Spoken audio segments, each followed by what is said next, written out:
What's happening, beautiful people, and welcome back to another live stream right here on Cassius Morris Official. Real quick, if you guys have been enjoying these live streams, make sure to like, comment, and tell a friend. The number one way to help grow these streams is by word of mouth, so send it to a friend who might be interested in these topics, somebody who might be following all of these stories as they continue to evolve.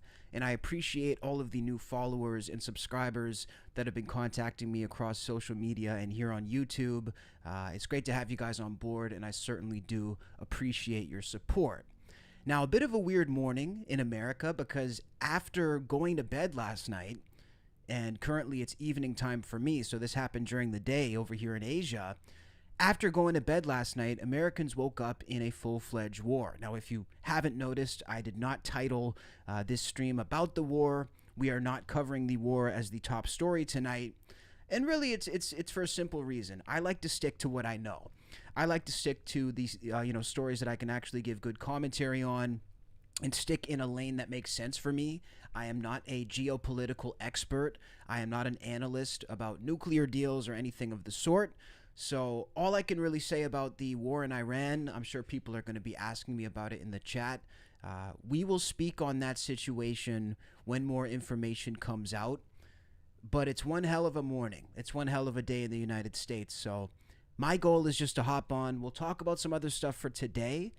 I'm just as clueless as everybody else when it comes to the war. So we will figure something out with that coming up shortly. But as you can see, my top story for tonight is, of course, the Clintons. Bill Clinton releasing a brand new video statement right after his Epstein probe. Hillary Clinton was also dragged in to speak about her ties with Jeffrey Epstein. We're going to break down everything that was discussed in the probe. We're going to watch Bill Clinton's official video statement.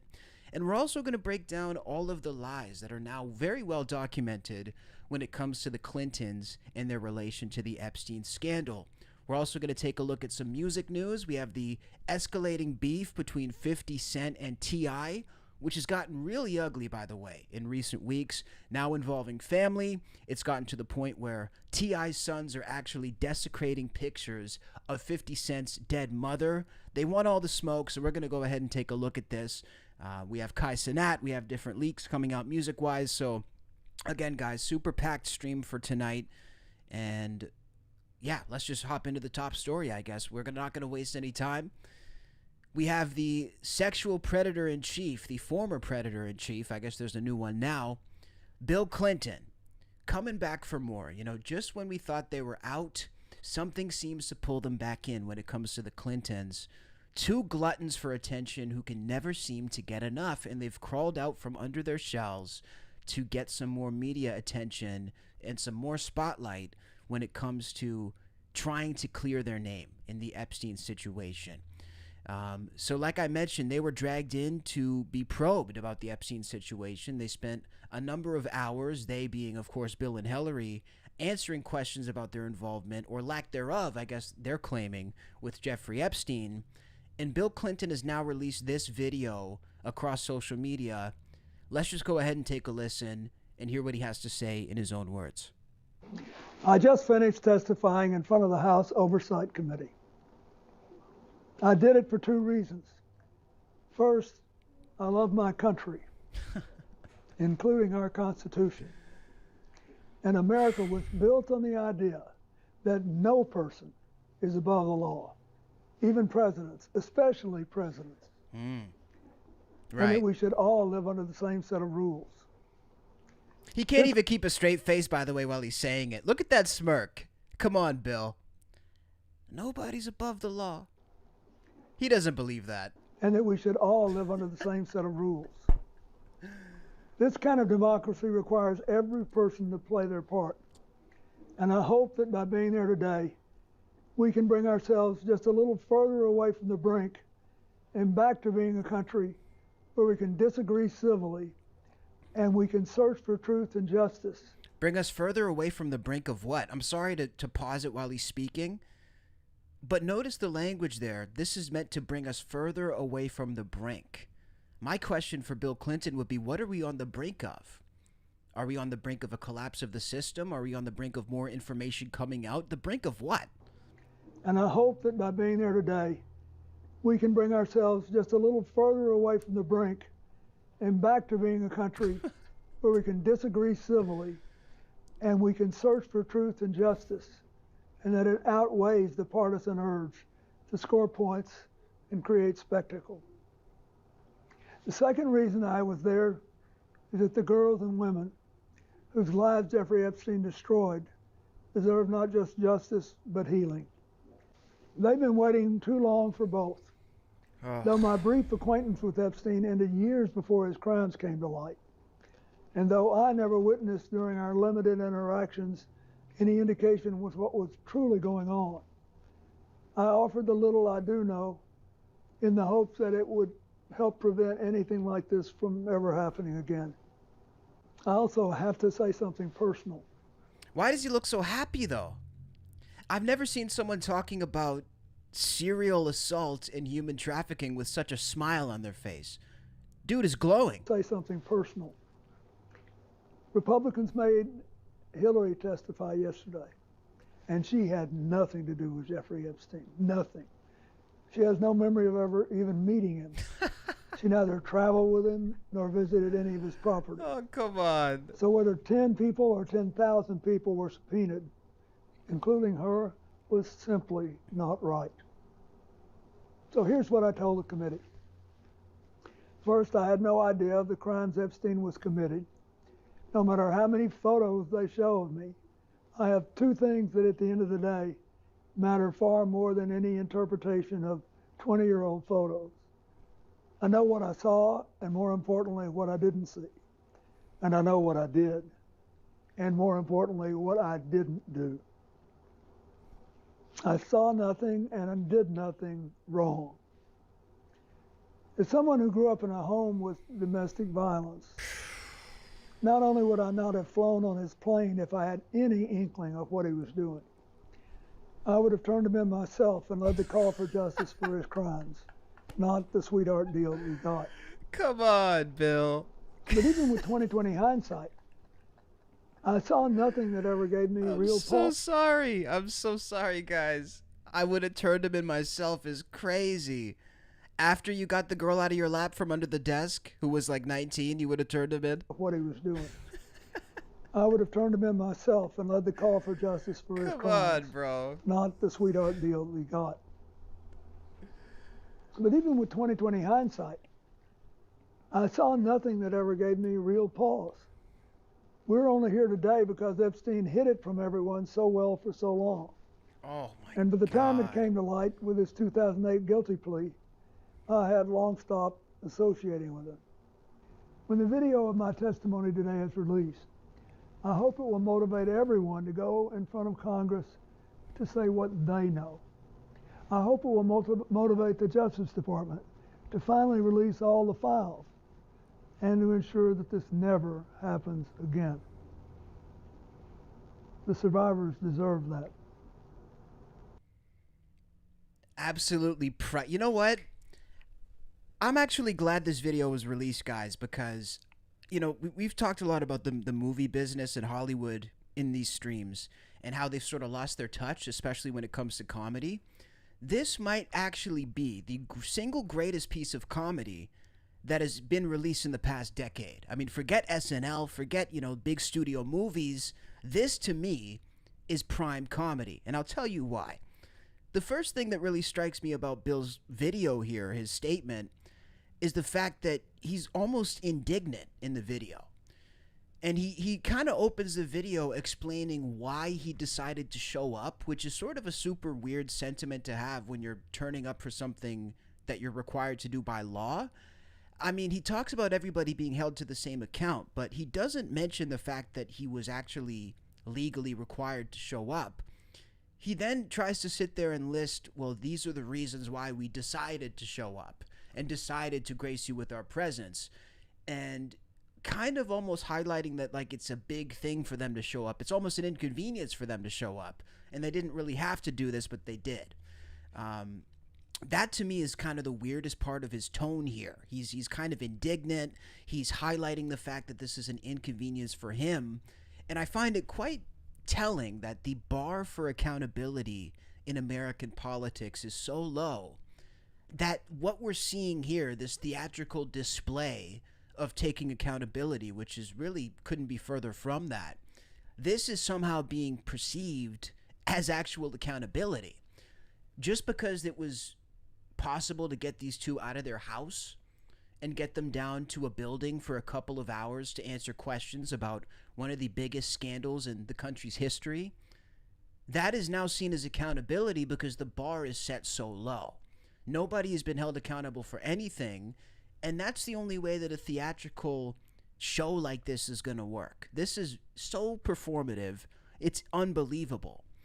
But the whole demeanor of Bill Clinton as well is just insane. And to have this guy out here talking about victims of sexual assault, to me, again, I haven't seen a good comedy in a while, guys. But this is some of the most comedic footage I have ever seen in my entire life. Now, the other thing that really rubs me the wrong way about this is again, it's tied into the tone. He's like, all right, you guys got me out here. You got me off my couch. You got me away from my $30 million book publishing deals and my $5 million speaking engagements to go and speak to the common folk. Now that you have me here, now that I've actually graced you with a moment of my time, well, it's time for the country to move on now. Really? That's what you expect us to believe, Bill? You expect that since you and Hillary were dragged off your lazy, useless asses to go and answer the questions about your criminal misdeeds, well, now it's time for us to move on because you guys have done your part? Is that what we're supposed to believe? You guys have done enough? You've done your part? You've answered all the questions that there are to answer about your involvement with Epstein, which, by the way, you didn't really answer any questions. You just denied everything. You just basically told us you don't know him, and even if you did know him, there was no reason for you to know him. But there's one major inconsistency here with Bill's story, folks, which is this. If you weren't aware of anything Jeffrey Epstein was doing, and you weren't aware of any of his pillars of power, we'll call them, because there's reasons why Epstein was in power.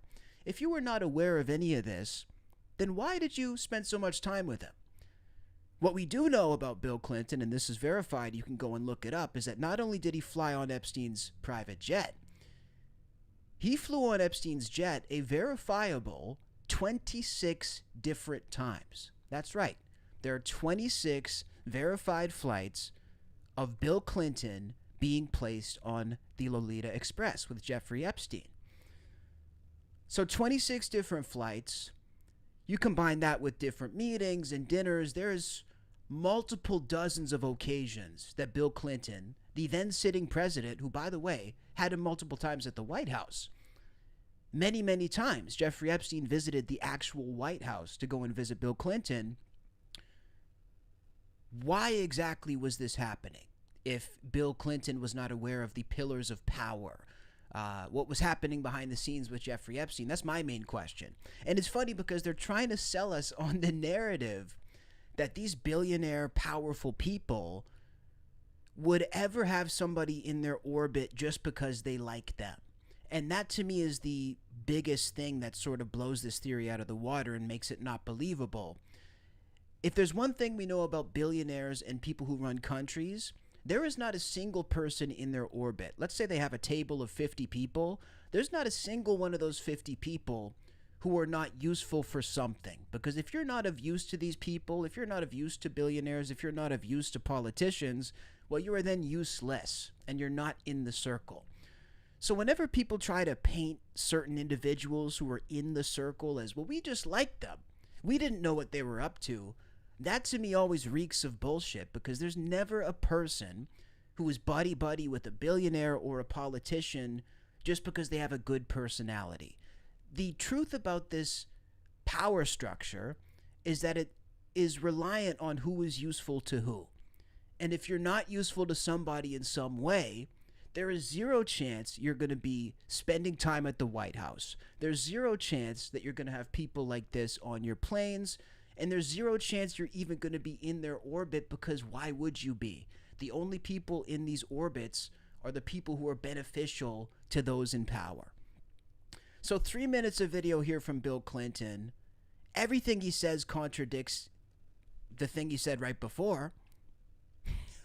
And the guy is completely out of his mind. Somebody in my chat is saying he's in his 90s. How old is Bill Clinton? Is he really in his 90s? He's 79 years old. He looks horrible. So he's actually younger than Trump. He looks horrible. And he sounds even worse. But look at the smile on him. Look at the smile on him while speaking about Epstein. That's the part that kind of creeps me out. We have footage as well of Hillary speaking about this. Let me know what you guys think down below in the chat so far. Let's go to Hillary speaking to reporters after the closed-door testimony about Jeffrey Epstein. Finished. The innocent Hillary Clinton, by the way, in at least her words. Hello, everybody. Hello.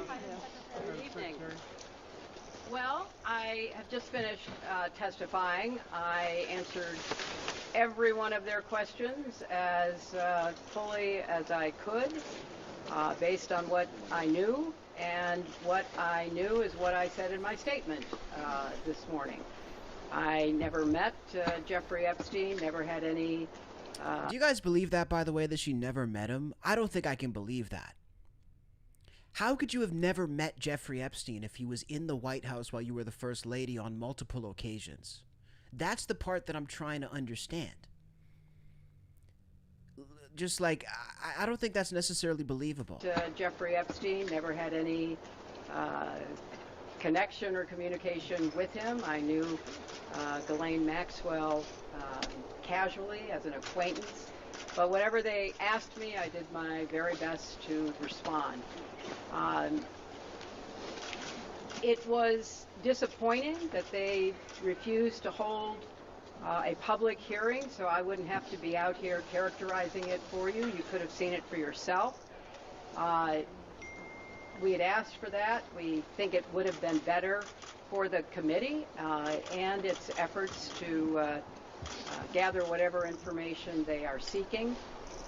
We had a bit of a challenge in the beginning because we had agreed upon rules based on the fact it was going to be a closed hearing at their demand, and one of the members violated that rule, which was very upsetting because it suggested that they might violate other of our agreements.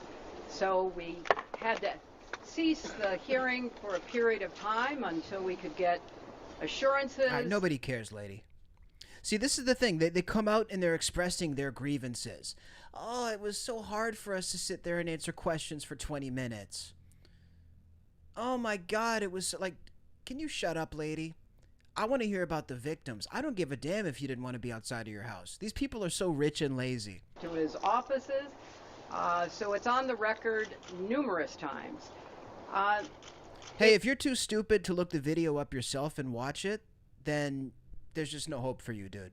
You're coming into my live stream on my YouTube channel telling me not to talk.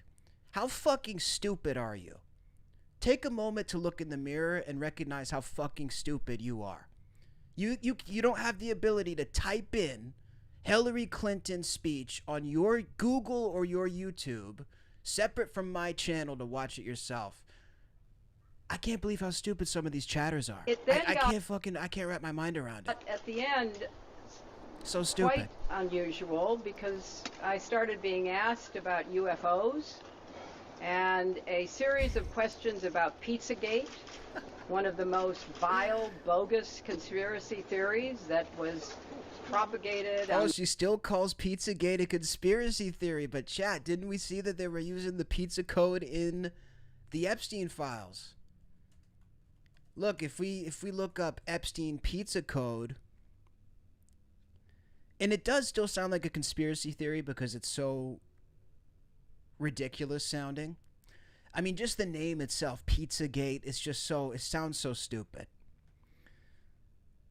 But evidently, based on the files, the use of food terms for codes for illicit activities is a verifiable truth. This is no longer a conspiracy theory. We look here, this report from the Sunday Guardian. Epstein files highlighted alleged code words for human and child trafficking, and the code pizza appears over 900 times in the officially released Epstein files. 900 times. So again, I feel like I'm doing like some people fact check. I'm like lie checking. I'm like a lie tracker. I'm tracking all the lies. Let's just run that back again. Hillary Clinton still maintaining that this is a conspiracy theory. Went to his island. I never went to his homes. I never went to his offices. Not a good look? Dude, you must be new here, bro. We don't take shit in this chat. I don't care if it's a good look or not, my guy. So it's on the record numerous times. It then got, at the end, quite unusual because I started being asked about UFOs and a series of questions about Pizzagate, one of the most vile, bogus conspiracy theories. Conspiracy theory. 900 codes. Was propagated on the internet that was serving as the basis of a member's questions to me.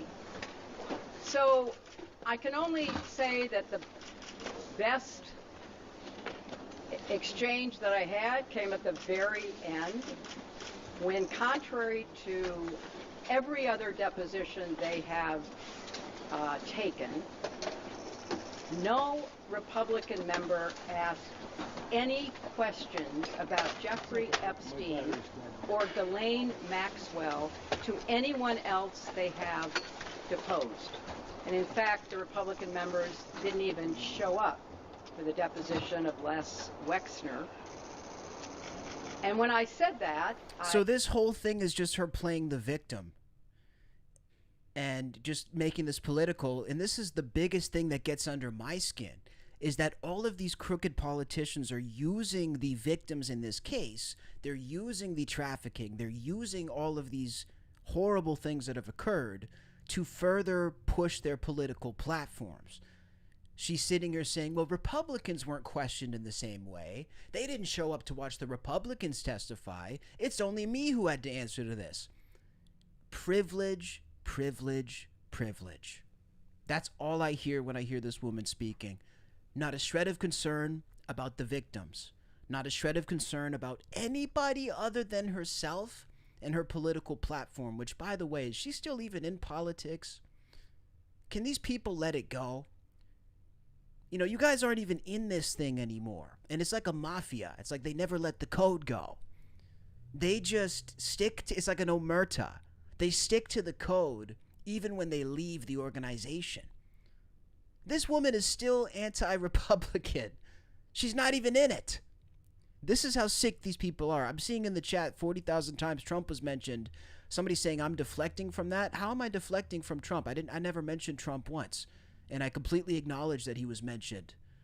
Did I see how different Jim Carrey looked? Yeah, we'll look at that in a minute here. We'll finish Hillary's statement here.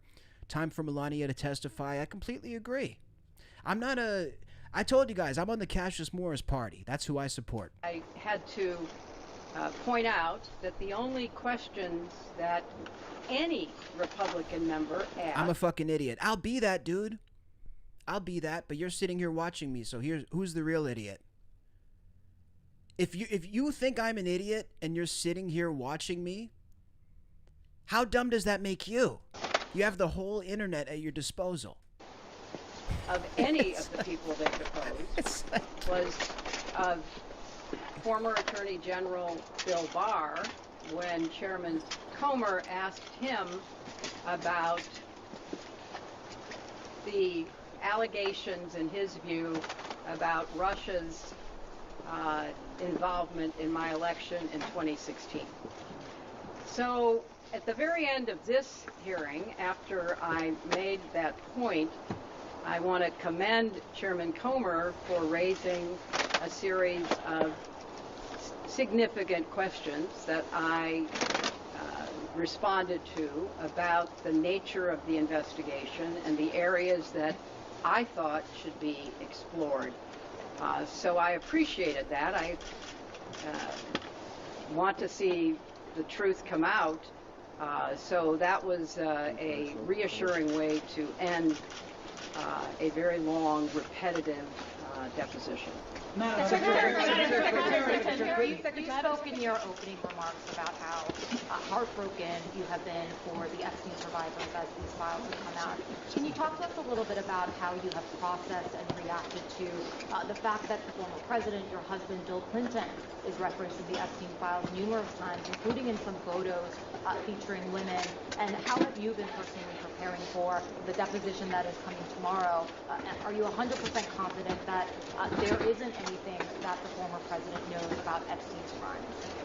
I am, and I think the chronology of the connection that he had with Epstein ended several years before anything about Epstein's criminal activities came to light, and that he was charged and sadly given a sweetheart deal, which, as I said in my statement, had that not happened, perhaps his predatory behavior could have been stopped earlier.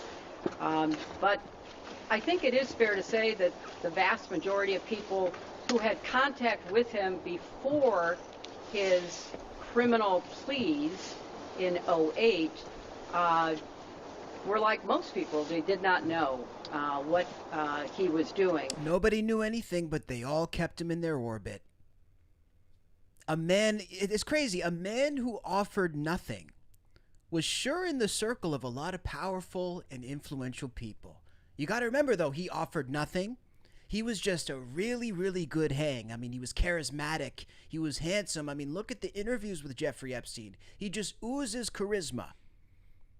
Or maybe not. You know, based on what I'm seeing, that couldn't be further from the case. So we're supposed to believe there's just nothing that was keeping this guy around. They didn't want anything from him. They didn't know anything about him. He just so happened to be highly favored and selected by all of the most rich and powerful and influential people on the planet. That's what I'm supposed to believe, Hillary. I'm not buying it. I'm not buying it. Now, here's the other thing that's funny to me, too, by the way. Jeffrey Epstein was verifiably doing all of these crimes before he was convicted. And the number one line that people like to say is, well, I was only hanging out with him before he was convicted. The idea that you're only guilty if you're convicted is hilarious, too, because you could get away with crimes for 15 years beforehand. That doesn't mean you're not guilty of anything.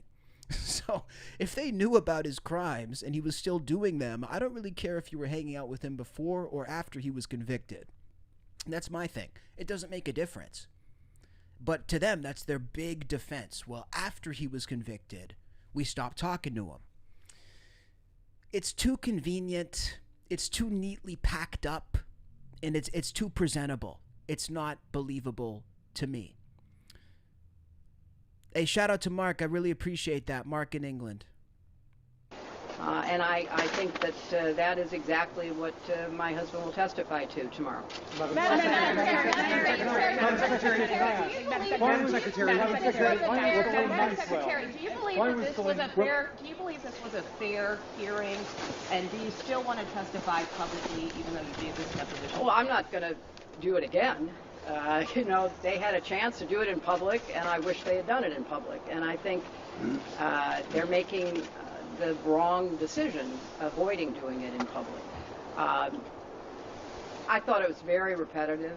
I thought that they asked literally the same questions over and over again. Hillary's like, I was bored. That's the main takeaway from the sex trafficking probe that Hillary Clinton went to. One of the most important, consequential cases in American history. Hillary and Bill, that's their big takeaway. I was bored. Which didn't seem to me to be very productive. And then, as I said, toward the end, you know, there were other questions that were totally off subject. So if they are going to fulfill their responsibilities to literally investigate the investigations, which is what they originally said was the scope of their work, I think they could have spent the day more productively. One more question from her, guys, and then we'll move on. I just want to make sure we're getting all the information here. Secretary, President Trump was involved. What is it, Madam Secretary? Can I ask, why was Ghislaine Maxwell invited to the daughter of Chelsea Clinton's wedding in 2010? Oh, I don't know how well you guys can hear it because the audio is really low, but he asked, why was Ghislaine Maxwell invited to Hillary's daughter's wedding, which, by the way, is a detail I didn't even know about. I did not know about Ghislaine being at her daughter's wedding. I mean, that's so damning. She'd already been mentioned in a civil lawsuit by Virginia Giuffre before that. Jeffrey Epstein had already been convicted before. She came as the plus one, the guest of someone who was invited. Madam Secretary, can you tell us your reaction, please, to the photos of your husband in the hot tub in the swimming pool? What message does it say that President Trump was I don't know when the video will be out. I don't know when the transcript will be out. We've asked that they be out as quickly as possible, and then you can see. Madam Secretary, what was your reaction to those photos in the hot tub? We heard from Bill Gates concerns about Epstein trying to blackmail him. It's just so hilarious, guys. It's so performative. It's so, there's really nothing that's going to come of this. You know, that's the main thing. When I watch these videos and these clips, I just know there's nothing that's going to come of this. And the cavalier attitudes of, look, we've answered your questions, now leave us alone. This tells us everything that we need to know. And it's really, really something. But this also is fascinating to me because, again, who are we seeing coming out and having to take the heat for this? Similar to the people in the UK who are being held accountable, they're people who were high-level influential people in government or in big business, but are not there anymore. So you look at the ambassador who was arrested in the UK, you look at former Prince Andrew. These are people who were formerly very powerful, perhaps back in the past 5-10 years ago when Epstein was really doing his thing. Not people who are in power now, of which there are many who were named in the files. Those people are not being held accountable. Same in America. We're not looking at people who are currently in power being held accountable for this because that would throw a wrench in the machine that's currently operating.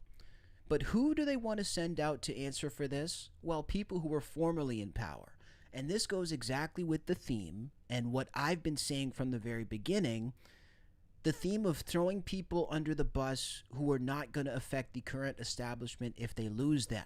It almost seems like there was a decision made in all of these countries and all of these governments of who can we afford to lose? Who can we afford to throw under the bus without currently affecting our pockets and the system and the way it's operating now today? And it seems awfully convenient that all the people who are being held to account are people who were formerly in power, not people who are in power today. It does two things. It prevents the current establishment from being too overly affected and from crumbling.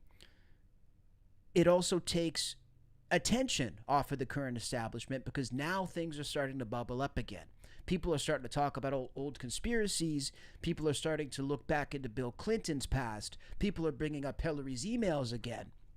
All this is doing is taking focus off of the people like Howard Lutnick, like Bill Gates, like Donald Trump, people who are either in big business or in big government who they can't really afford to lose right now because they're too valuable. This is what we're going to keep seeing happening. And I hate to be like a broken record, but there's a lot of, we're finally reaching a point in these files where there's a lot of consistencies happening. So since there's a lot of consistencies happening, I'm noticing some patterns. And this is the main pattern that I've noticed ever since the arrest of Prince Andrew. And I would bet you any money that we're going to keep seeing this trend.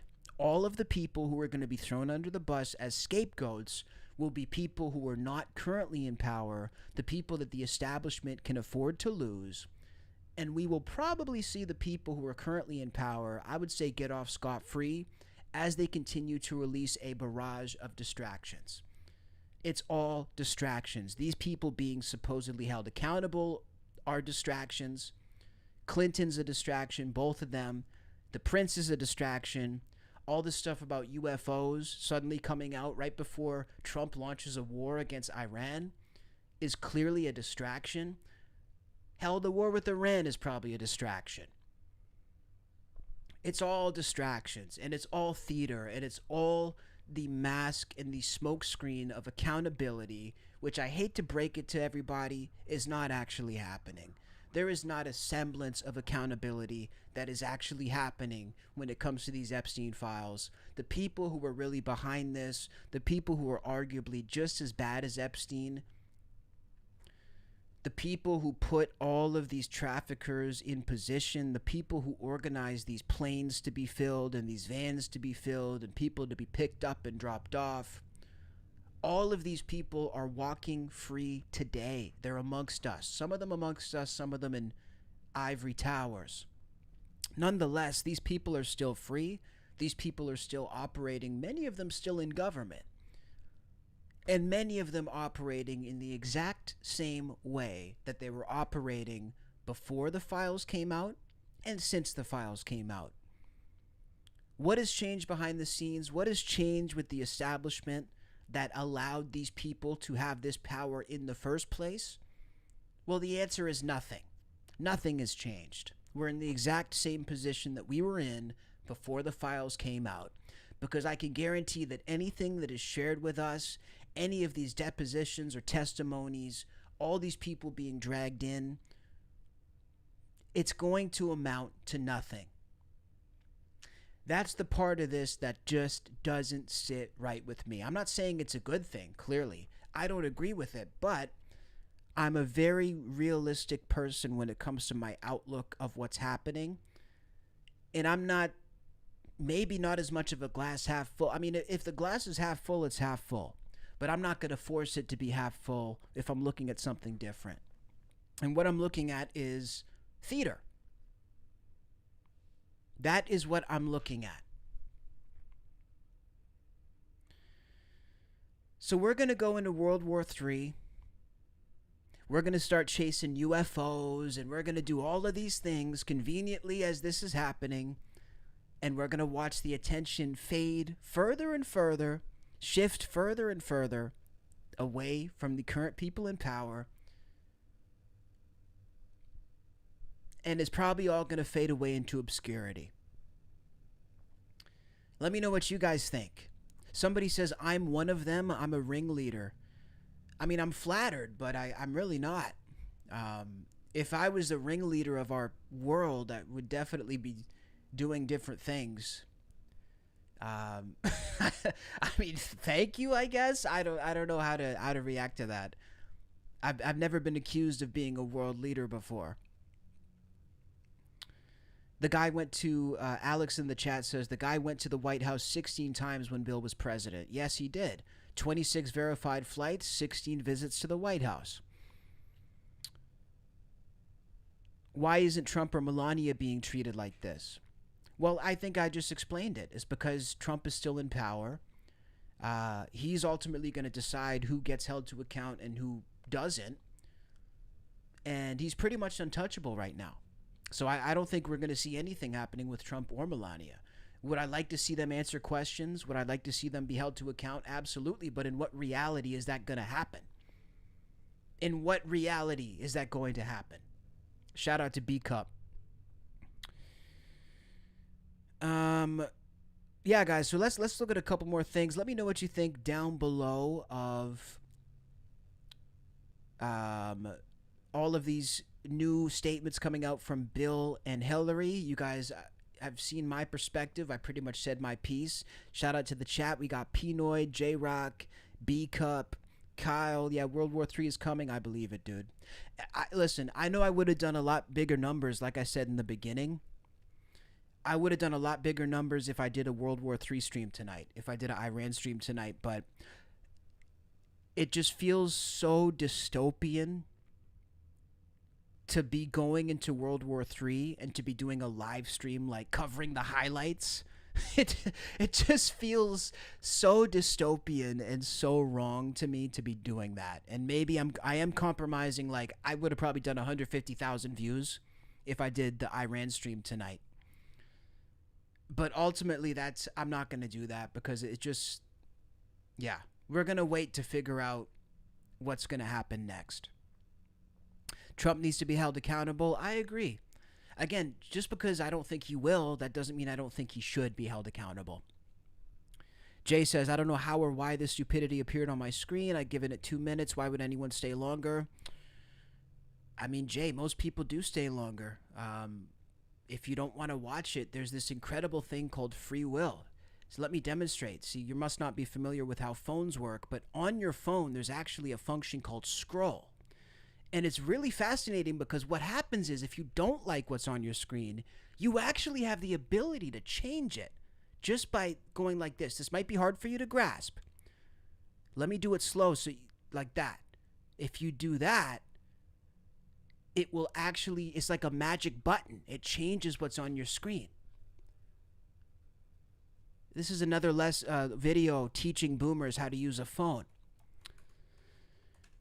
So let's hop into some other stories. We have, let's look at this one. Did you guys see the clip where they said that Ghislaine Maxwell was found? This is the funniest thing in the world. This was great. So they said that they found Ghislaine Maxwell, and this actually came out of my my home country of Canada. Let's take a look at this. Do I know you? You know Ghislaine? No, sorry. No? Oh, I used to order Hello Pizza off of her. Oh, really? She always delivered, yeah. Oh, sounds nice.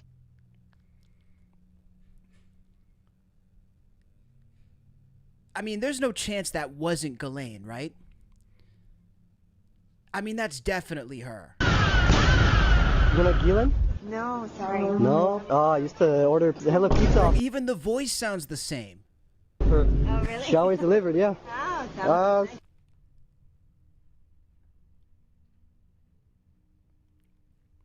What is this?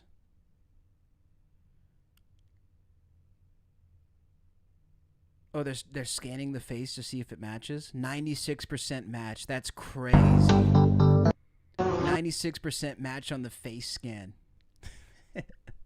Guys, I know it's AI. I was gonna say it at the end. I know it's AI. I was clip farming there. I'm not gonna lie, because that's gonna make a good clip, but I wasn't gonna let you guys believe it either. Somebody else was wanting me to pull up a clip of Jim Carrey. Did you guys see this video of Jim Carrey? Now, I don't want to go too far down the conspiracy rabbit hole here, but a lot of people are saying that something just doesn't seem right with Jim Carrey at his latest appearance. Let's go ahead and take a look at what people are talking about here. I did see some slight photos of this. But yeah, let's go ahead and take a peek here. Bonjour. Hold on, let me make sure you guys have a good view. Now, chat, you guys tell me, is this Jim Carrey or is this like a clone or a body double? I don't know if... I'm going to let you guys decide. It's a wonderful feeling. I really took on a pretty big challenge trying to do my speech in French. So, I wrote it and I researched it and I practiced it like crazy. But, it's... then I watched everybody, talking 1,000 miles an hour up there, receiving their awards, and I was like, I'm dead. And I made mistakes, and I was like a novice, but I felt a lot of love, and I felt a lot of appreciation that I tried, and what I said was true, and I really wanted to recognize my family. I wanted to recognize my dad. I mean, my dad was the type of person that if you met him for 5 minutes, you felt like you knew him for 50 years. I can't talk about him without getting emotional. Oh, loved it. It's so beautiful. And having Michelle, Camille Coton, that was also amazing. And it was just a brilliant evening, really brilliant evening. Oh my gosh. Benjamin Laverne was off the hook. I mean, I can't believe he committed to doing all that. I was really, is this about someone else? My favorite funny face is the one I'm wearing right now. Okay, I'm not going to lie. This is some super weird footage of Jim Carrey. And it's a far cry from the disposition we've seen him with at any time in the past. Now, we have to remember This is a man who was famously wrestled with being in Hollywood. He loves to act, but he hates being famous, and he hates Hollywood. So this is a guy who, whenever he shows up to these red carpet events or these award shows, he's famously made fun of them, and he's famously not really enjoyed them all that much. You guys remember the video of him when he was on the red carpet? I'm not even going to play it because we've all seen it. When he's at the fashion event and he's telling them that this is all useless and it's just completely pointless and there's no reason that you should be there, none of it matters. I mean, that's the Jim Carrey that I typically expect to see. What we're seeing here, this is like Hollywood Jim Carrey. This to me is just completely different. He does look like he had some kind of plastic surgery done. His face looks different. His eyes look wider. He has a different cadence. His voice is off. I'm not going to go as far to say it's not him. That sounds a little crazy to me. But it certainly doesn't look like the Jim Carrey that we know. I mean, that's not the Jim Carrey I know. At all. So I don't know if he maybe had a procedure done. Maybe he had a big mental shift. Maybe he went and took ayahuasca in the jungle. I don't know what he did, but he did something. My chat seems to say that he did something.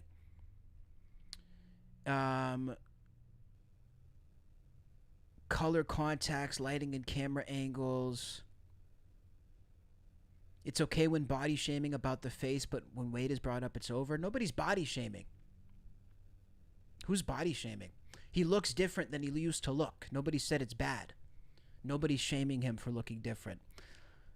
He had a facelift. How quickly people turn on you when you don't do what they want. I don't know what streams some of you guys are watching, but you're not watching my stream. I don't know what the fuck some of you guys are talking about. What are you guys talking about? Who's turning on Jim Carrey? Nobody's turning on anybody. Yeah, there's something different about him. I'll give you guys that for sure. Love Jim Carrey though, man. Definitely one of the dudes who has spoken a lot of truth to power. You talk about truth to power, this is Jim Carrey.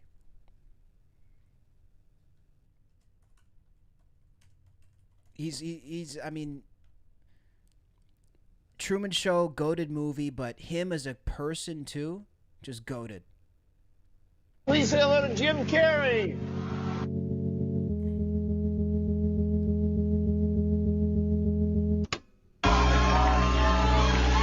Is that a gang sign? Have you, Oh, like you don't know what it is. You don't know what that is. I have no idea. You don't know. Jimmy Fallon doesn't know. David Letterman doesn't know. We don't know. All the comics and shows. Yeah, some of the people in the chat are soft, man. This show is not for pussies, so if you're that easily offended, just fuck off and go watch something else, dude. Business don't know what this is. What is it? Come on, Jimmy. Seriously, the time is up. People are hip to this kind of stuff. I'm here tonight to blow the lid off it, to be the whistleblower. I'm sick and tired of the secrets and the lies. It is the secret symbol of the Illuminati, and you're a part of it, and it is the all-mocking tongue. For years now, talk show hosts, people on television, people in sitcoms have been hired by the government to throw you off the track, to distract you, to make you laugh and stuff like that, make you happy and docile so you don't know what's really going on. Crazy. Shout out Jim Carrey, bro. Truman. That's the goated movie of all time, man. Okay, so let's hop into the next story, guys. If you guys are liking the stream so far, make sure to like and subscribe. And to all the people who I'm apparently holding hostage here, who want to complain about the streams that I do, but they still sit here and watch it, hopefully you're enjoying. I must be, quite pretty for you to be sitting here and looking at me like you have no control. I wasn't aware that I could mentally tie your hands behind your back and force you to watch my live stream. But again, a lot of people here are pretty stupid. They don't know how to work a phone. Let's hop over to the other story of 50 Cent and T.I. I don't know if you guys have seen the whole situation which is going on between them. I've been struggling to follow it because the situation is escalating quite quickly. But here's all the information that you need to know if you missed what's been happening with T.I. and 50 Cent. So initially this whole beef started because T.I. and 50 Cent had agreed to do a versus battle. Now, something happened behind the scenes with this versus battle. Essentially, they were going to do each other's, they were going to do their greatest hits and go up against each other to see who had the best catalog. Something happened behind the scenes after this versus was agreed to, and then they backed out of the versus. Now, it's not clear exactly who backed out first, but something happened behind the scenes, stirring up tension, and the versus battle was not going to happen after all. Now, this stirred up a bunch of old tensions and boiled over into a huge beef in which 50 Cent then targeted T.I.'s wife. And after 50 Cent targeted T.I.'s wife, we can look up exactly what 50 actually posted of his wife. All hell broke loose in this beef after that. So this was the photo. This was the photo that 50 posted of T.I.'s wife. So I guess he posted it in a demeaning way, making fun. And after 50 put this photo up, like I said, T.I. went nuclear. But not only that, his entire family went nuclear. So we're going to take a look at some of the diss tracks that T.I. has put out. He's put out like 5 different diss tracks. We're not going to play all of them, but we're also going to look at T.I.'s sons who jumped in defending their mother. And this is crazy, guys. So let's just go ahead and try to look at this now. What do we have here? Hang on a second. So let's look at T.I.'s son. There's like so many different clips, it's hard to even find them. This one here. So this is T.I.'s son going off on 50 right after he posted the photo. Bitch ass nigga. Hang on. He sounds like a Boondocks character. Bitch ass nigga wanna say something about my mama. Your mama dead as fuck, nigga. Your mama dead as fuck. Go dig her up. Go dig her up. Fuck. Post a picture of your motherfucking mama, nigga. She dead, nigga. Thank you, Josie. I appreciate that. Fuck. Post a picture of your motherfucking mama, nigga. She dead, nigga. Pay respect, nigga. Stop fucking playing with my mama, nigga. Nigga ain't playing like that. Nigga ain't going like that, nigga. How y'all bitch ass niggas raised? I'm not raised like that. I don't go. I'm not going about my mama, nigga. I'm not going, nigga. So tell your dead ass mama dig her ass up and post a picture that look better than my motherfucking mama, nigga. Ooh. Fuck wrong with you, nigga? Y'all niggas better tie y'all motherfucking shoes. Y'all niggas don't know who the fuck y'all fucking with, nigga. You better put that music up and nigga shut the fuck up, nigga. Cause all that other shit ain't gonna get it. On my mother. Your mama dead as fuck, nigga. Dig that bitch up. Nigga Come not on, going. Nigga bro. not going. Now what the fuck you gonna do about that? Nigga not going. I don't give a fuck about how a nigga play it. Nigga not going. Nigga posting my mama like your mama ain't dead as fuck. Go put some flowers on that bitch grave, nigga. Man, nigga posting my... Dude tripled and quadrupled down. That's the crazy part to me. This isn't one clip. This is like 9 clips. My mama a motherfucking legend. Your mama a motherfucking J, nigga. Stop, man. Don't never think you can get on this motherfucking level and you can compete with us, nigga. We on a whole different ball game, nigga. We got a whole different type of level of respect around here, nigga. You get on that do that bitch ass shit, nigga. You a hoe ass nigga, nigga. I would say that shit to your face, nigga. Nigga, man. I highly doubt he would say this to 50's face, but that's a whole other conversation. And by the way, I don't think this would ever even actually happen. I highly doubt 50 would even entertain physicality with a kid of this size. I mean, he's a small kid compared to 50, plus he's half his age. For the people who don't know, by the way, I'm seeing in chat, people are like, 50's mom is dead. 50 Cent's mom died when he was like 8 or 9 years old. If you guys haven't seen the movie, Get Rich or Die Trying, everything in that movie is true. 50's mother was like burned alive or something like that, and she died when he was really young. So, I mean, what do you guys think? I feel like maybe kind of fair play to a degree if somebody goes at your mother to go back at theirs. My only thing is we're talking about someone who's deceased. So I don't know if this was necessarily the best move by T.I.'s son. Also kind of surprised that T.I. is kind of signing off on this. You know, you would typically think that a guy like T.I, who's super highly respected in the hip-hop game, who's been in this for a long time, you would think that maybe they have some codes or some rules that they go by, and maybe he wouldn't want his son getting involved to this level. Even if he does agree with his son's sentiment, I wouldn't imagine that he would be encouraging him to say this, but evidently I'm wrong. So let's hop over to some of the diss tracks that came out, and evidently these are quite scathing. Let's look at T.I. I think War was the first one that came out. Or that was the snippet. So let's look at this one. So this is, I guess, the first diss track that T.I said against 50. Did a nigga y'all scared of, man? Man, fuck this Lego head ass nigga, man. Ain't nobody studying this fuck nigga, man. Okay, they finally got the right one. Roll some, light one. That's alright, then. We'll have them for the night come. I don't like guns. I walk up on them knife some. Think he Tyson. Nigga, you ain't tough as my son. Ain't no fear here. Bitch, I'm a king and you a duck, you got no peer here. With smoke, you get your fair share. You wouldn't dare stare me in the eyes and move your dick sucker. Say that shit you say with your thumb, boy, you's a big sucker.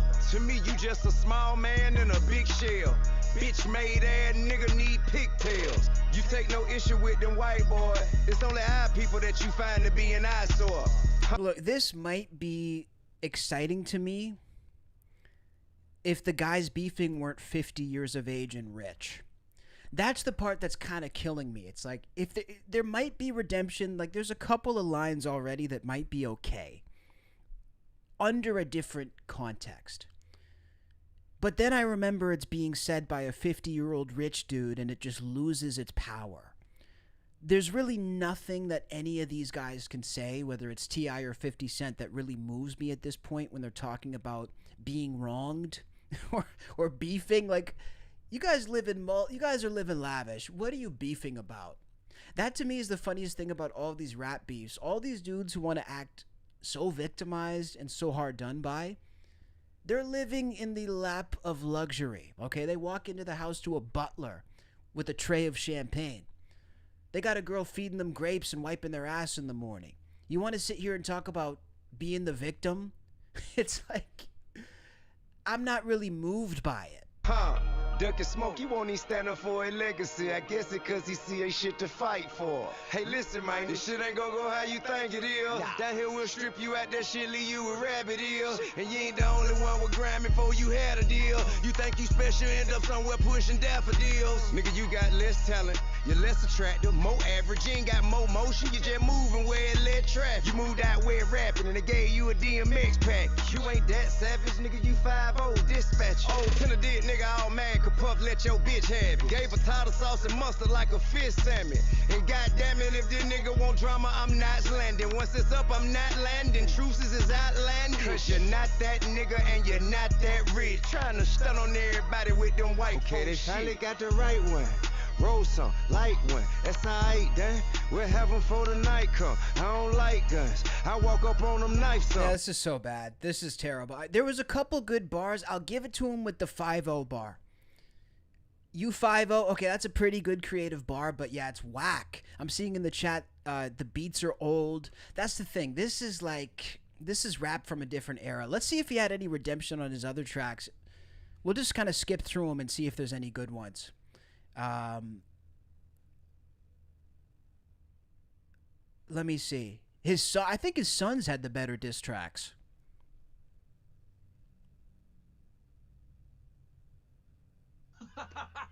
Yeah, pussy. Hey, say, man, I just woke up, man, so you got my white back on your page, man. I told you, nigga, I don't do memes, I do music. Old muscle, fat face ass, fuck, nigga. Build that ass, nigga, let it be a lesson. Let it be a lesson to you. Get on your head till he get the message. You gonna understand it, let it be a lesson to you. Nigga, let it be a lesson. Let it be a lesson to you. No disrespect it. Gonna be tolerated, obligated to check it. They playing fake. Think I'ma let a nigga disrespect my wife like that shit just alright? Think I'ma take this shit from you? I'm sorry. I can't listen to this serious with a straight face. Like, am I expected to take this seriously? It's so lame. And honestly, dude, I think that a lot of what's behind, because what we're experiencing today in 2026, to put it lightly, is a strong level of fatigue when it comes to hip hop. I feel like not only is it fallen off as a genre now, but there's just such a fatigue when it comes to rap culture, hip hop, and all of this bullshit that's intertwined with it. And I feel like a lot of that fatigue has to do with these rap beefs. It's just so boring. And the only way that these rappers nowadays, I don't know if you guys noticed, but the only way a rapper can maintain any sort of relevance in today's world is to have a beef with another rapper. Have you guys noticed that? Every rapper who drops an album, every interview that he does promoting said album, there has to be a question about him beefing another rapper. Clips drops a new album. They got a beef with Travis Scott. A$AP Rocky drops an album. He has to beef with Drake. T.I wants to revive his music career. Suddenly he has to beef with 50 Cent. What's happened in hip-hop is that the genre has lost originality and power to the level that they actually have to beef with each other in order to have any sort of relevance in the musical space, which to me is contributing to people being sick and tired of hip-hop, because it's the same gimmick at every turn. Every time you look at anything to do with hip-hop, it's something about a stupid rap beef. Coming from dudes who are overly privileged, who frankly have probably made a lot more money than they deserve to make. Dudes who have no semblance of reality or the world that we're living in or the issues that people care about today. You're beefing. It's just so lame. Like, I can't even sit here with a straight face and entertain this. Let me try, just so that I don't abandon it. Let me try, guys. Let's try to listen to this for 2 seconds with a straight face. Obligated to check it. They playing fake. Think I'ma let a nigga disrespect my wife like that shit just aight? Think I'ma take this shit from you, cause a nigga you gon' have to come take my life. Expensive game this nigga playing. Hope he know the price. Knowledge and power, but the knowledge gon' cost you. Enjoy the win, but we tend to learn more from the loss. When many men leave they chin open, go in they jaw. When window shopping at the candy shop, this nigga so soft. I make music, not memes, nigga, we ain't the same. But world is different, let begin with I'm a king and you lame. Still in here rapping cause I just can't look myself in the face. Without me telling them today, ho, you a bitch and you fake. Pussy. It's so bad.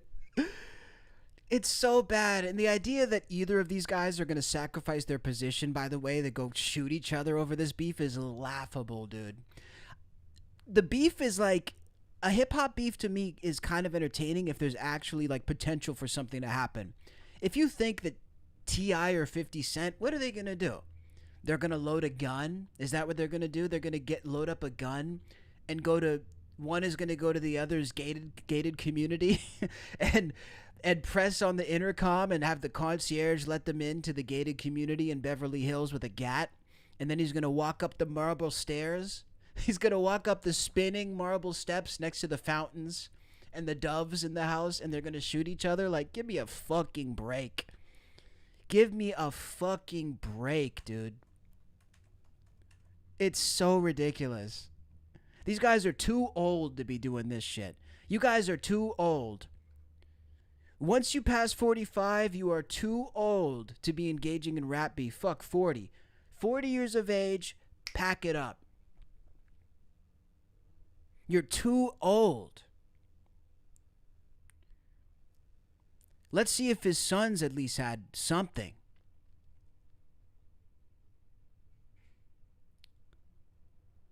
Let's see if his son had it. People were saying his son kind of sounded like J. Cole in this one.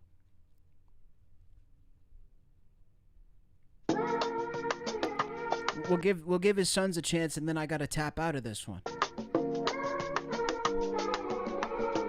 Yeah, Steve says they'll have their butlers fight it out. Yeah. Their butlers are the butler versus the concierge.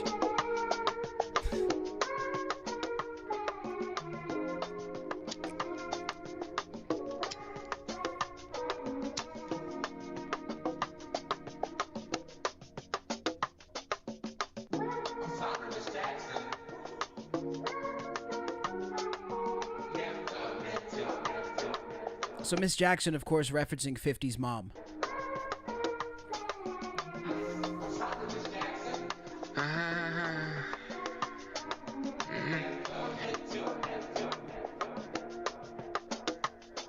Miss Jackson, am I overreacting or is it valid?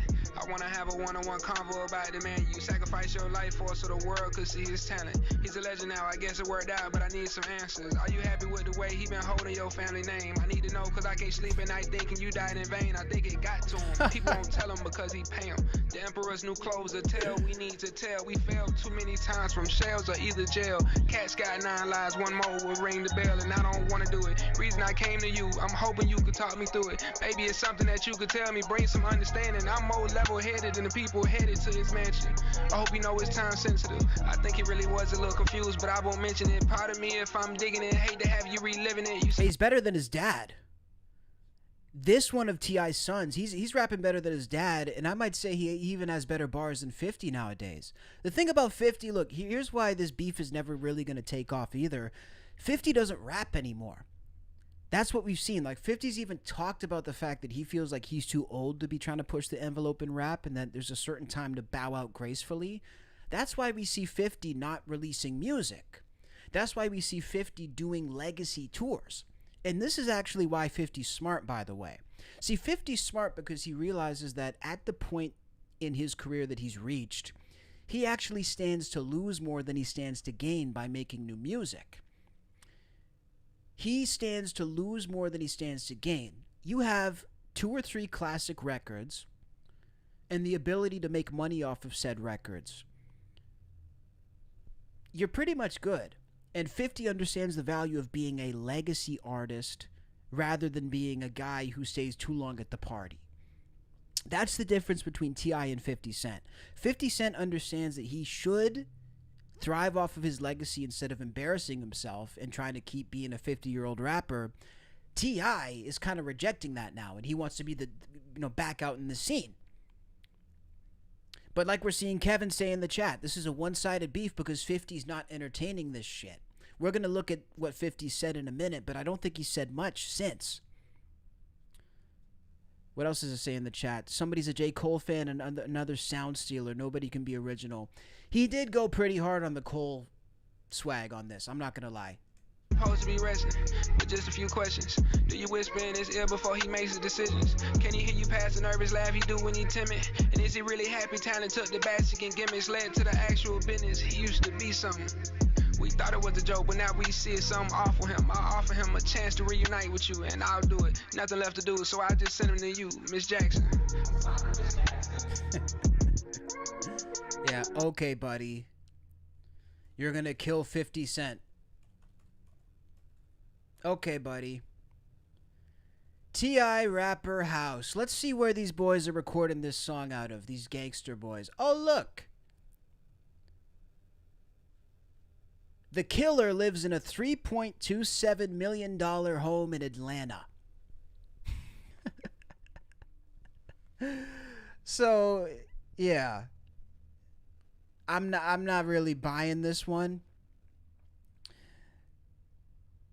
It's just so performative. We'll look and see if there's one more. I think, like I said, I think 50 actually did. I don't want to say back down because I'm sure he's planning something. But he actually did take off all of the videos that he did release about this and all the photos of T.I.'s wife as well off of his social media accounts. So that's one thing worth noting. She gon' have like 7 rings. Yeah, I'm a baller, baby. I'll splurge on you, that ain't a thing. At first I put her on some planes and now I put her on some jets. Yeah, in the middle of the ocean, on a jet ski. No, she wet. They think a Corvette is a foreign. You can tell that they life boring. I was fucking bad shit at 16. That's a life of rock star touring. Niggas dissing, I ignore them. But my angels, they go for them. Niggas it's pretty good, actually. My mama, I tell chairs, ring the alarm. Niggas pussy, probably cross his leg and fucking fold his arms. Every nigga that played them bit the dust. My angels, lucky charms. Yeah, I'm fly than a falcon, but rockin' go me and my... Okay, this one was pretty good, actually. I'm not gonna lie. Look, overall, what I'll say about this, I do think the beef is kind of laughable, but honestly, I can't really blame these young dudes for going hard for their mom. That's the one thing that we have to remember. Look, random dudes on the street will slap the shit out of you if you disrespect their mom. So imagine if somebody's doing it publicly and you're also another famous like family and the whole world is watching this. It's kind of unreasonable, especially since 50 did start this, to expect these guys not to react. I don't think anybody was expecting, especially 50, wasn't expecting that they would go so hard and drop like 10 diss tracks and actually bring his mom into it. Because I don't think 50's used to being outmaneuvered. You know, the thing about 50 is he's usually good at being a couple steps ahead. He's usually the guy who comes out on top. And when there's a roast battle of any kind, typically 50's the guy who's going to win. I don't think he was expecting really to be outmaneuvered in this way and to have these guys jumping at him from all sides. But that's what happens when you mess with a family. So do I think that these guys should have said nothing? No. My question is, how far is this going to go?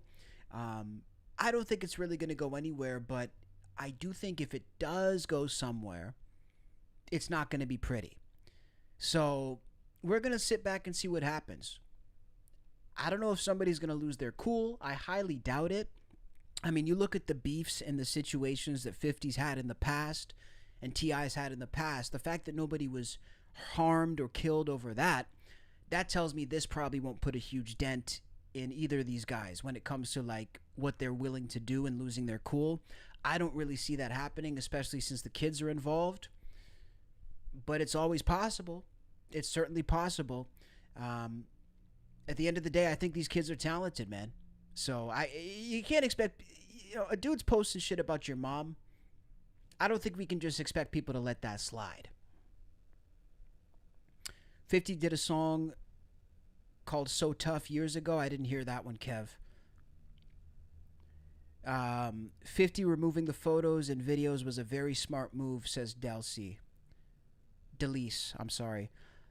Yeah, but I don't know why he's taking the photos down. That's the thing. He could be taking the photos down because he's planning something, or he could take the photos down because he regrets it. But that's not really 50's style. I doubt he regrets it. Maybe this is a psyop to launch these kids' careers. T.I. did just drop an album. It kind of does feel like a psyop. Like I said, I mean, this is T.I. trying to revive his music career. So at the end of the day, when you're trying to revive your career, there's a lot of things that you will do. Let's take a look at another clip. So AC/DC just kicked off their 2026 tour a couple days ago in Brazil, and fans are speculating whether or not this was the right move after seeing this recent footage of them on stage. This footage has drawn quite a bit of criticism, with people citing their age and their ability to perform in 2026. We are going to play the footage right now and let you guys decide for yourselves. So here is exclusive video of AC/DC live in 2026. Let's see if they've still got the goods.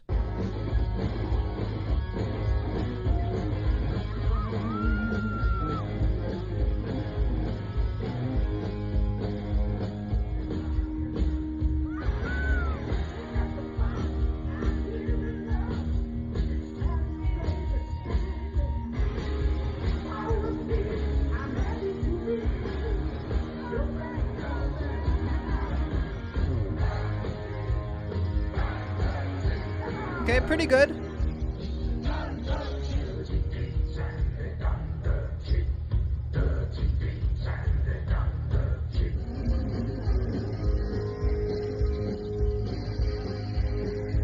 Why are they getting hate over this video? This looks like a fun show.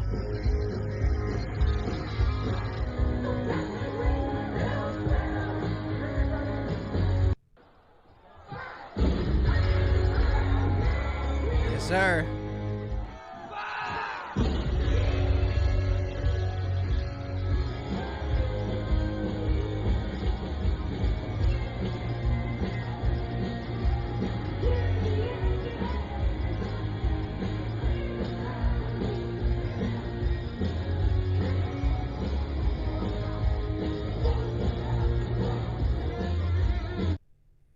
Okay, that wasn't even bad. I was really bracing myself for like a terrible video, to be honest with you guys, because we've done a bunch of these reviews here on the channel, be it, Kiss, AC/DC, Motley Crue, Guns N' Roses, and some of these videos of these bands are truly horrendous when they come to perform at this point in their game, but AC/DC still doing it justice, I gotta say, and I'm gonna have to defend AC/DC in this scenario. AC/DC, one of the first bands I ever discovered, always loved their music, and I think that they're very smart because they're understanding, just like 50 Cent does. We talked about this earlier in the stream. They're understanding that they're a heritage act, they're a legacy act, and they can go out there and make their fans happy off what they've already done. They don't really need to drop new music. And ultimately, I think it's good to see AC/DC out here on the scene, because here's the thing about going to see a band like AC/DC in 2026. If you're buying tickets to any of these legacy bands at this point in their career, it's kind of like an unspoken agreement between the band and the fans. The band acknowledges that they are old, and they want the fans to acknowledge as well that they are old. However, the agreement is that they're not going to try to top what they did. They're not going to try to be the same caliber of performance of what they were. They're simply going to come out and do, to the best of their abilities, do the act and bring back that nostalgia. When you go to see a band like AC/DC in 2026, you're not going to watch them sing like it was 1986. You're going there to enjoy the nostalgia and to enjoy that feeling that they always gave you through the music and through the live shows. But it's an unspoken agreement when you buy these tickets that it's not going to be at the same level that it was. And I think that as long as it's of a certain caliber, I think certain bands stays too long at the party. I think a band like Guns N' Roses, Axl sounds terrible. No disrespect to him personally or as a frontman, but currently on stage, he sounds terrible.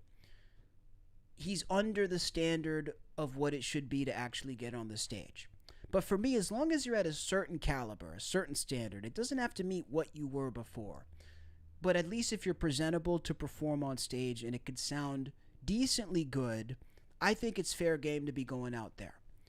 And I think it's good and it's welcome to see these guys on stage, because let's be honest, what other bands are we going to see in 2026 that are as awesome as AC/DC? I fear and dread the day that all these guys do retire. And a lot of these bands that we say, oh, they should get off the road, I think we're going to miss these guys when they actually stop. Ozzy's gone, Kiss is retired, a lot of these bands are gone. And there's very few left from this era. Very few bands, especially of quality, left of this era performing. So I would say if you get the chance to see these guys, and you can understand the unspoken rule that yes, they're older, yes, they don't sound the same, but they're still out there kicking ass, I think you should go do it.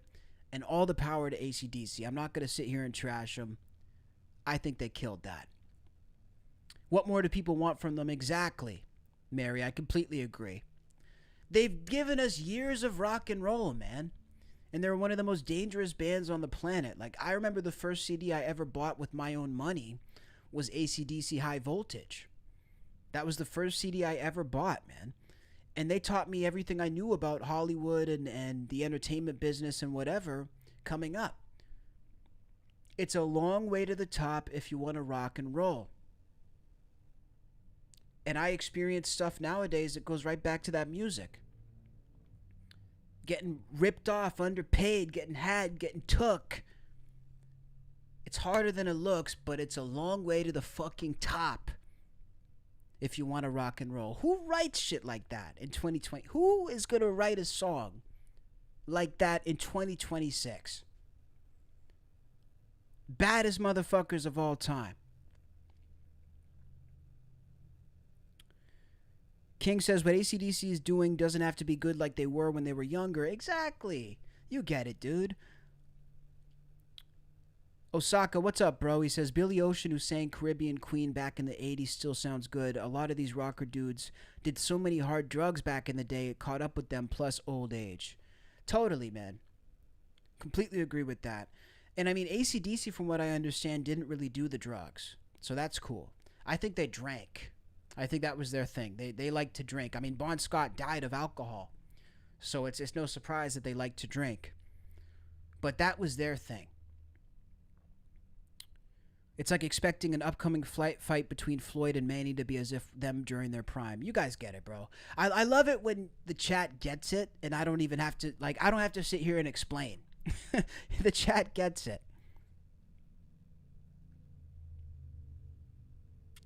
Look at this one here. So this clip is currently, I want to make sure you guys can see it. Hang on. So this clip is currently going viral of Rick Ross and an unnamed female walking into a restaurant. And the reason it's going viral is because of her body language. People saying it's so clear that she wants nothing to do with this guy, and she wouldn't be even near him if it wasn't for his money. Now, I'm no body language expert, but a video like this to me is so telling.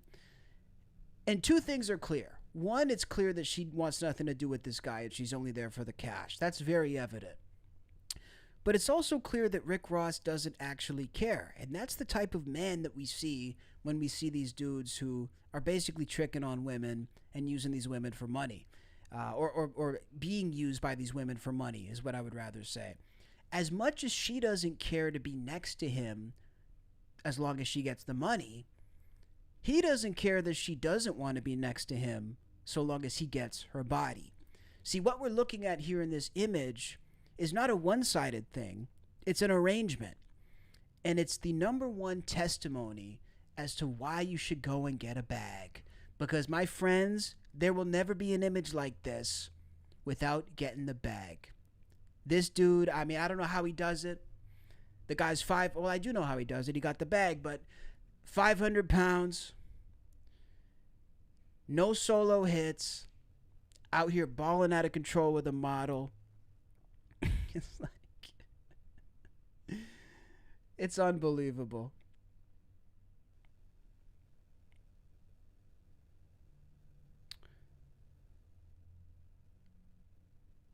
Let me see. What am I reading here? He's a slob. Black Sabbath was better. Black Sabbath is always better, man. Come on, Mike. Black Sabbath is always better. He's unattractive and of basic talent. Yeah, what else do we have? Oh, this one's funny. So, again, I told you guys that a lot of these old clips are resurfacing now, and this is like a really good distraction from the Epstein files. But nonetheless, I might have to take the bait because this is such a funny clip. I can't let it slide. This clip is resurfaced of Hillary Clinton back when she was trying to win the presidency in 2016. And take a look at the pandering that Hillary Clinton was doing to the black community. This type of video, I think, it ages in such a different way than it was received in the beginning because people can so clearly see what the motivation is now. I remember when this video first came out, I mean, I could clearly tell what it was then. And I remember saying it to people then, this is insane pandering. People didn't seem to be ready to accept that or willing to accept that. But now when you watch these videos, it's so evident. Let's take a look at this clip of Hillary Clinton trying to fit in on the Breakfast Club. He said, no, she has to go. What's something that you always carry with you? Hot sauce. Really? Yeah. Really? Are you getting information right now? Hot sauce. Hot sauce in my bag, swag? Hot sauce. Really? Yes. Now listen, I just want you to know, people are going to see this and say, okay, she's pandering to black people again. Okay. Is it working? Oh my gosh. That is the craziest video clip I have ever seen in my life. Is it working is crazy. And Hillary, no, it's not working. It's really, really not. I'm so sorry. It's not working at all. Really? Yes. Now listen, yes. I just want you to know, people are going to see this and say, okay, she's pandering to black people again. Okay. Is it working? The fact that people actually fell for this is just incredible to me. It is so incredible to me. And remember, if you don't vote for me, you ain't black. Remember that too. If you don't vote for me, you ain't black.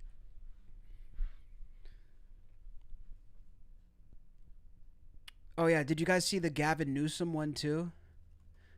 The Gavin Newsom one was bad.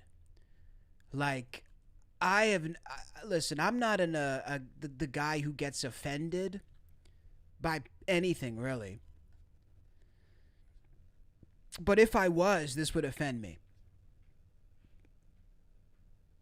This is just bad. Let's look at that. You guys probably saw this one, right? I just want to make sure it's a good quality clip.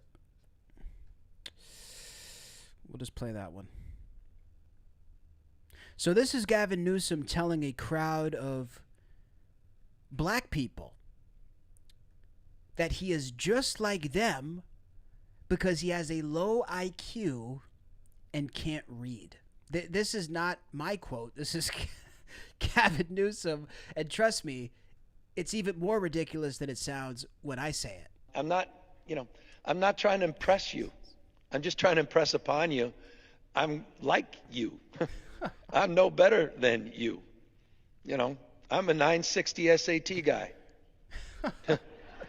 And I'm not trying to offend anyone, trying to act all there if you got 940. But literally a 960 SAT guy. I cannot, you've never seen me read a speech because I cannot read a speech. Maybe the wrong business to be in. I'm not trying to impress you. I'm just trying to impress upon you. I'm like you. I'm no better than you. I'm a 960 SAT guy. Oh my gosh. I mean, listen, sometimes the commentary in my line of work just provides itself. I mean, really, is there a commentary that I could give on this clip that would do it more justice than what he literally said himself? And what's the Bible quote again? It was like, their tongue shall testify against themselves. That's really what we're seeing in a scenario like this. It's just so blatant that there's nothing that can really be taken from it other than exactly what it is. And I always try to remind people of this. Whenever you start feeling like these people in power, and it's not just politicians, it's anybody in power, big business, AI leaders, tech companies, whenever you start to feel like these people are actually working towards your best interests or that they actually care about you, just remember for a moment how they actually think and feel about you, how they actually view you, the little regard that they actually have for you as a human being. And I think it's important for us to remember that, because we're dealing with people who view us essentially as subhuman.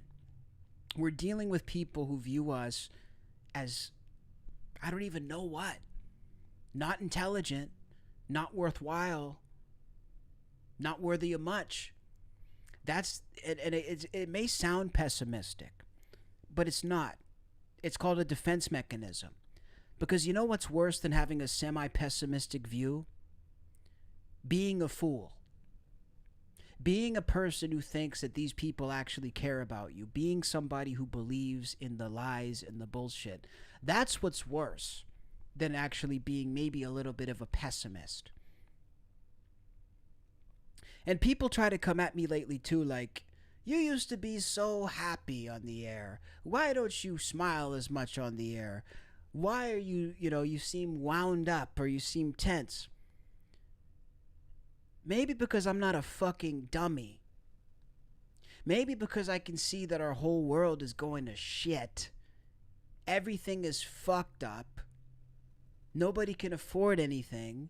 And I'll probably never own a house. And satanic pedophiles run the world. Maybe that's why I'm not smiling. What the fuck do you want me to smile about when I'm talking about these stories? That's what really people are like, you seem upset. You're goddamn right I'm upset. Look at the world. I never signed up for this. You think I want to live in a world like this? Like, fuck this. This is what I'm telling people. But it's not about being unhappy like in life. It's about the stuff that we're talking about. There's nothing to smile about. There's nothing to be happy about when we're talking about these things. That's the point. It's like when Trump tells Caitlin Collins, you should smile more. Why would I smile when I'm talking about these things? Osaka says, I don't think Gavin meant it in that way, but it didn't go over well. I think he was trying to use himself as an example to say that he doesn't think he's better than the average person. Osaka, I could maybe see that perspective, but you're doing it in a room which the organization he was at was a black organization. That's why it comes off wrong. Why are you assuming that everybody in the room has low test scores? That's listen, if he was doing this at a general rally, if he was speaking in California to a mixed group of people of all different races and religions, that would probably bode well. You know, I could see where this is coming from if it was not in this scenario. I think in this scenario really comes off poorly. Really comes off poorly. It kind of comes off like Joe Biden with the poor kids are just as gifted as white kids. Oh my God.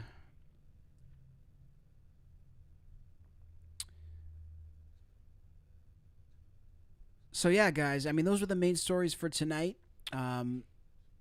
Again, we might come on and talk about the Iran war stuff tomorrow if there's an angle that I can discuss. I'm just going to leave it there. I know I mentioned it earlier in the stream. If there's an angle I can discuss, I will pursue it. But the one thing I'm not going to do is sit up here and pretend to be a geopolitical analyst, pretend that I understand the nuclear deals that have happened with Iran over the past 25 years, pretend like I understand the underlying tensions between Israel and the Middle East and the USA. I'm not the guy who's an analyst. I'm not a guy who's an expert. I'm not the guy who's even trying to be any of those things. I'm a guy who speaks about what's happening in the world, people in power, people in entertainment, people in business, give my thoughts and reactions. And really, I'm an extension of the audience. The stuff I talk about on my streams is the same stuff that you would talk about in your living room and the way that you would talk about it. It's not about being the expert. It's not about knowing every aspect of geopolitics or world events. It's about having a perspective and observing things and putting things together. So when it does cross over to the territory of being an actual expert, I typically like to leave that to the experts. That being said, if there's an angle that we can discuss that makes sense, we will hop on and talk about it.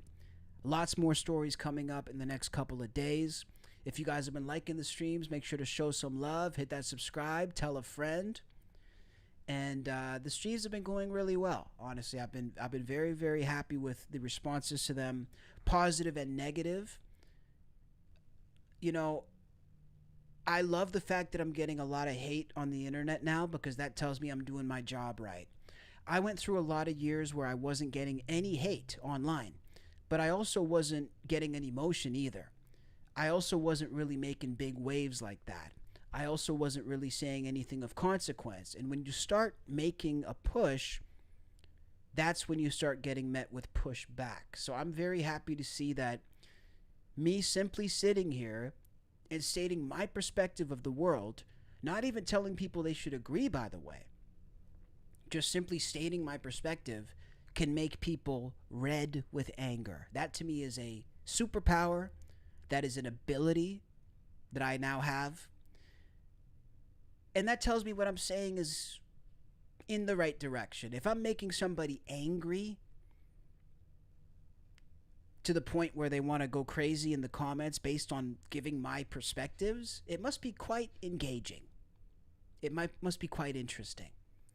And I truly do believe that this starts when you start hitting those proper points. So appreciate everybody, especially the haters. I look forward to chatting with you guys tomorrow. And send all of your hate mail to Cassius Morris _ on Instagram. Hit that subscribe, hit that like if you feel so inclined, or don't. Just come and watch me and lurk. Either way, we'll be in the same place tomorrow at the same time.